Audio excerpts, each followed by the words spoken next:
When you hear Thomas whistle, turn the page. Thomas and Bertie. One day Thomas was waiting at the junction when a bus came into the yard. "Hello," said Thomas. "Who are you?" "I'm Bertie," said the bus. "Who are you?" "I'm Thomas. I run this branch line." Bertie laughed. "Oh, I remember now," he said. "You were stuck in the snow. I had to take your passengers. Then Terence the tractor had to pull you out. I've come to help you with your passengers today." "Help me," said Thomas crossly. "I can go faster than you," he said, going bluer than ever and letting off steam. "You can't," said Bertie. "I can," huffed Thomas. "I'll race you," said Bertie. Their drivers agreed to the race. The station master shouted, "Are you ready? Go!" And they were off. It always took Thomas a little while to build up speed, so Bertie quickly drew in front. Thomas was running well, but he did not hurry. "Why don't you go fast? Why don't you go fast?" called Annie and Clarabel, who were running along behind. wait and see," hissed Thomas. "He's a long way ahead," they cried anxiously. But Thomas didn't mind. He had remembered the level crossing. There was Bertie fuming at the crossing gate while they sailed gaily through. "Goodbye, Bertie," called Thomas. After that, the road left the railway and went through a village. They couldn't see Bertie any more. Before long, they had to stop at a station to let off passengers. "Peep, pip, peep! Quickly, please," called Thomas. Everybody got out quickly. The guard blew his whistle and off they went again. Come along," sang Thomas. We're coming along," said Annie and Clarabel. Thomas looked straight ahead and whistled in horror. There was Bertie crossing the bridge over the railway, tooting triumphantly on his horn. "Oh, dearie me, groaned Thomas. "Steady, Thomas," said Thomas's driver. "We'll beat Bertie yet." Annie and Clarabel joined in. We'll beat Bertie yet, they sang. We'll do it, puffed Thomas bravely. "Oh, bother, there's a station." As Thomas stopped at the station, he heard Bertie tooting loudly. "Goodbye, Thomas, you must be tired," called Bertie as he raced by. "Sorry I can't stop, we buses have to work, you know. Goodbye." "Oh dear," thought Thomas, "we've lost." But he felt better after a drink. Then the signal dropped to show that the wind was clear and they were off again. As they rumbled over the bridge, they saw Bertie waiting at the traffic lights. When the lights turned green, Bertie started with a roar and chased on after Thomas again. Road and railway ran up the valley side by side. By now, Thomas had reached his full speed. Bertie tried hard, but Thomas was too fast.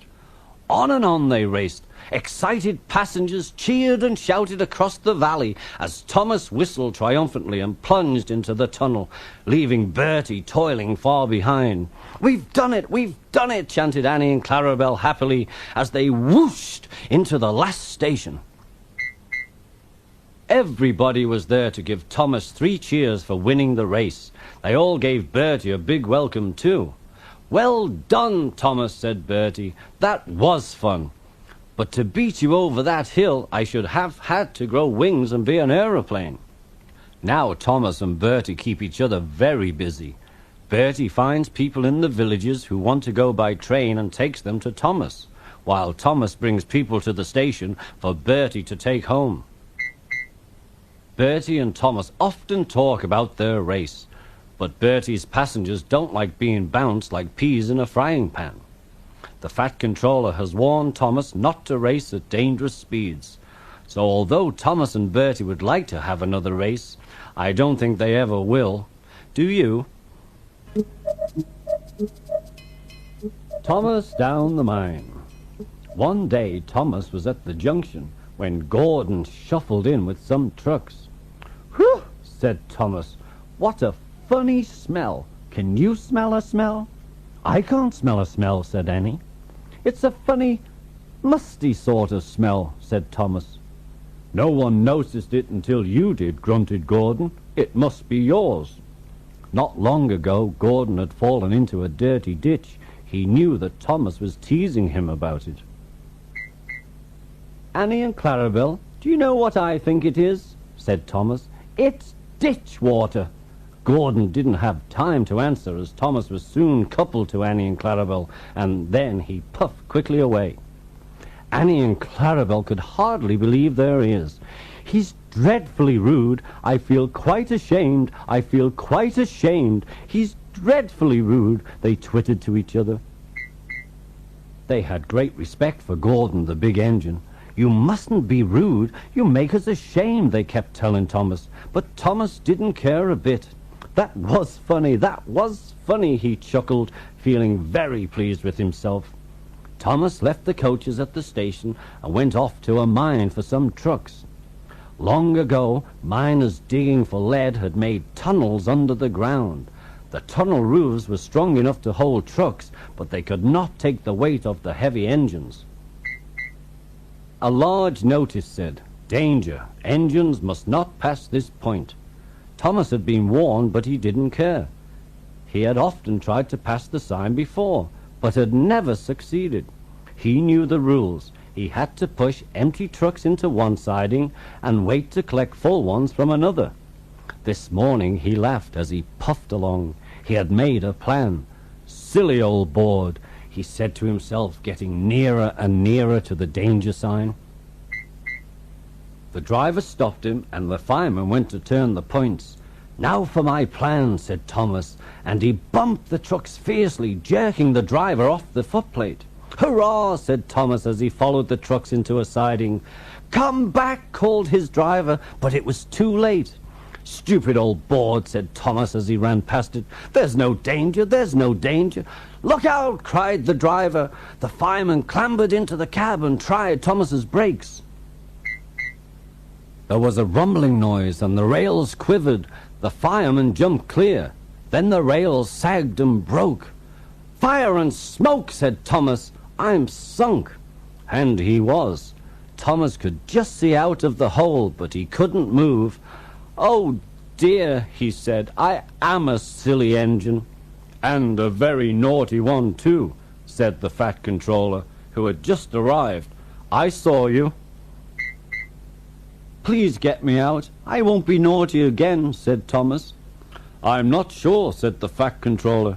"We can't lift you out with a crane because the ground is not firm enough." Let me see. I wonder if Gordon could pull you out." "Yes, sir," said Thomas nervously. He didn't want to see Gordon just yet. When Gordon heard about Thomas, he laughed very loudly. "Down a mine, is he? Ho, ho, ho! What a joke! What a joke!" he chortled, puffing quickly to the rescue. "Poop, poop, little Thomas," Gordon whistled. "We'll have you out in a couple of puffs. Poop, poop, poop." The men fastened strong cables between Gordon and Thomas. "Are you ready?" "Heave!" called the fat controller. But they didn't pull Thomas out in 2 puffs. It was a lot harder than they had all thought. Gordon worked hard, but it took a long time to finally pull Thomas out of the hole. "I'm sorry I was cheeky," said Thomas. "That's all right, Thomas," said Gordon. "You made me laugh." Thomas was very pleased that Gordon was not angry with him anymore. Thomas's fire had gone out, so he needed a pull back to the station. "Can we go together?" asked Thomas. "Of course we can," said Gordon. "I'll pull you back." "Thank you very much," said Thomas. And buffer to buffer, the 2 friends puffed home.